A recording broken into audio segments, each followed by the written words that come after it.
今ここ東京国立博物館に数奇な運命をたどった古き仏像が収蔵された。あと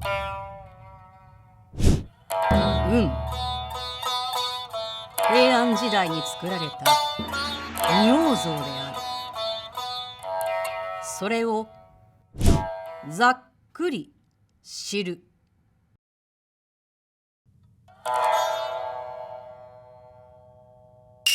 東京国立博物館の彫刻担当研究員の浅見と申します。どうぞよろしくお願いいたします。じゃあちょっと早速見てみましょうか。はい。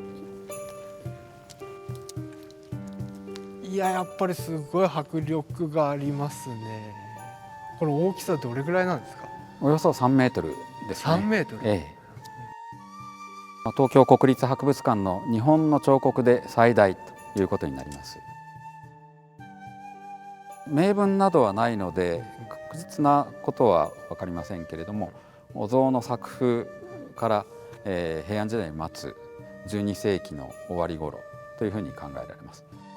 木造なんですね。木で作られたお像です。平安時代の仁王像というのは大変珍しいです。向かって右の口を開いてる開けてるお像が阿行とあっていうとあは口を開きますよね。で、向かって左の口を閉じてるって閉じてるのが運行とあうんの呼吸とよく言いますけども、そのあ行運行です。近づくとこれがまた迫力がすごいですね。そうですね。筋肉が非常にリアルに表現されていて力強いですね。眉間にしわを寄せて、で眉がつり上がっていると。で目頭が上下2つあって、これを仏像ではこういう目を怒りの目、神目というんですけれども、怒りの目です。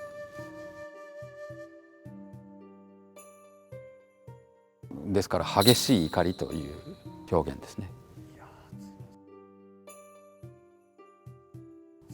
強さを発するといいますかね、見る者に威圧するようなポーズということですね。このポーズはもう仁王像では割とよくあるポーズなんですけどもね、地面を押さえつけるような右手と、それから高く持った武器をこの肘を伸ばせば攻撃に移ると、そういう形ですね。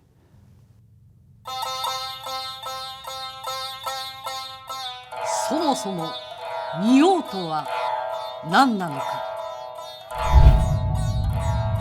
口を開いたあ行と口を閉じた運行、2体あることから仁王と呼ばれている。寺院の門の中に立ち、外からの邪悪なものの侵入を防ぐ守護神である。日本各地の寺院に安置されている。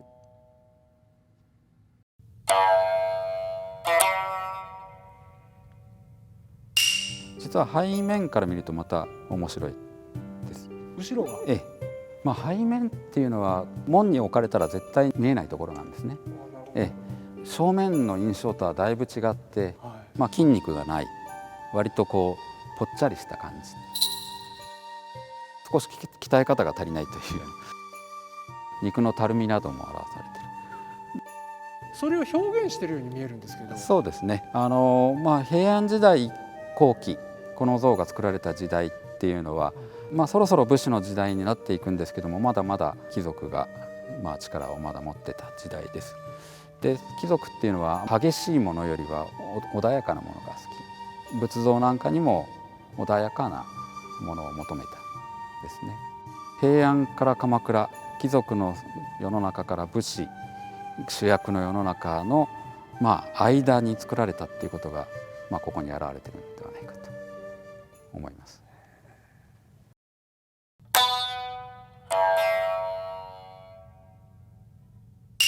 実はこのお像ですね、見た目よりもかなり軽いんですね。何キロだと思いますか？だいたい400キロくらいかなと思うんですけど、と思われるかもしれませんが、170キロほどなんですね。170？これは内側を空洞にしてるんですね。ですから軽くなってるんです。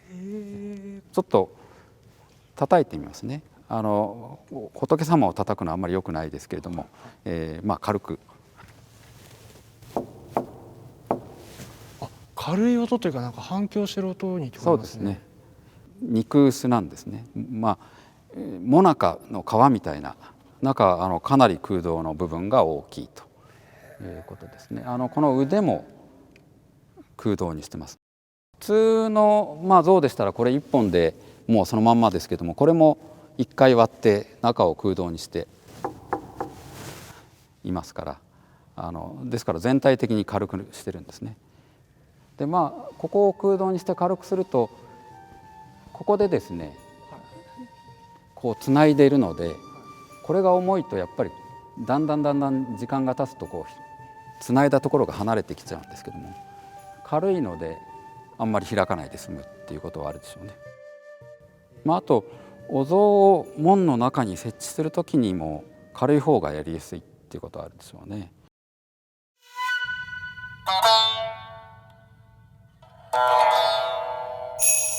さて、ではなぜこの仁王像が今東京国立博物館にあるのか。そこには仁王像をめぐる復活の物語がある。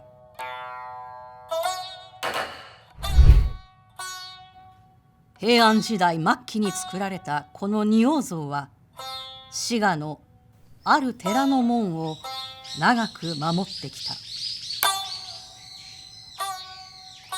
が昭和9年、かの室戸台風が一帯を襲う。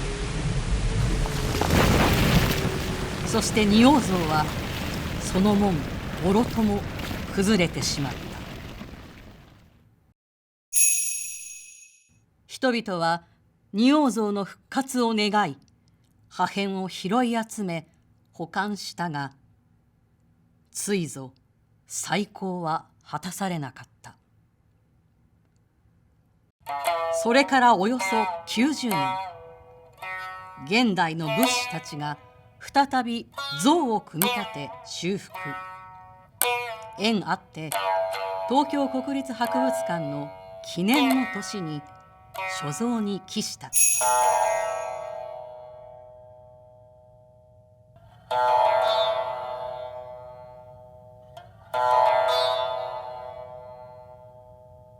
大きさを圧倒的な力っていうものをぜひ皆さんに感じていただきたいと思います。じっくり見ていくと、阿行と雲行でプロポーションとかかなり違うということにも気づかれると思います。それは今私が細かく言うよりは皆さんが観察していただければと思います。ぜひお越しいただきたいと思います。こたびはこれにて